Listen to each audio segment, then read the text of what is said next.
I was told to say an anecdote. Anecdotes are easy.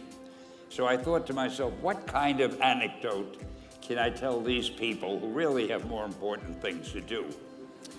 And I figured I'm gonna tell you how Spider-Man came into being.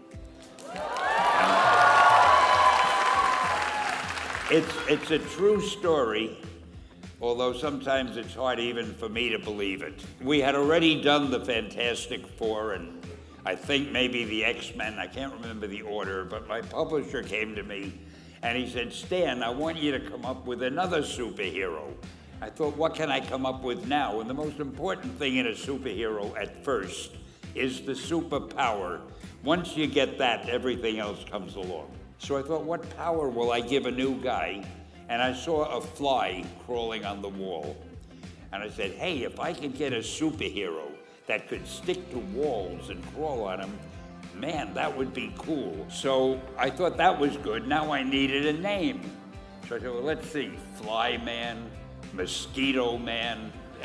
I got down to Spider-Man. Spider-Man. It just sounded dramatic.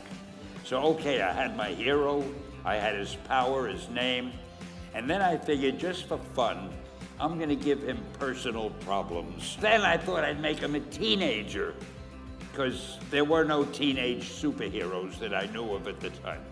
So armed with all that wonderful material, those great ideas, I ran into my publisher's office and I told him. This was my reaction, the reaction he gave me. Stan, that is the worst idea I have ever heard. First of all, people hate spiders, so you can't call a hero Spider-Man. You want him to be a teenager? Teenagers can only be sidekicks. And you want him to have personal problems? Stan, don't you know what a superhero is? They don't have personal problems. So we were about to kill the magazine. It wasn't selling well, and we were sending the last issue to press. When you do the last issue of a magazine, nobody cares what you put in it because the book is dying. Just to get it out of my system, I put Spider-Man in Amazing Fantasy, featured him on the cover. A month later, all the sales figures came in. My publisher came racing into my office. Stan, you remember that character we both loved so much, Spider-Man? He said, let's do him as a series. Now, why am I telling you this? If you have an idea that you genuinely think is good, don't let some idiot talk you out of it.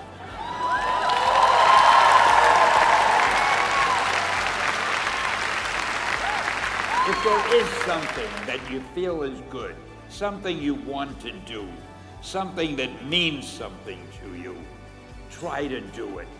Because I think you can only do your best work if you're doing what you want to do, and if you're doing it the way you think it should be done. And if you can take pride in it after you've done it, no matter what it is. So don't let idiots talk you out of something that you think is good. Just do your thing, do it as well as you, that's the important thing. Don't shirk. Whatever you do, give it your best shot. You'll be glad you did. Excelsior! Thank you.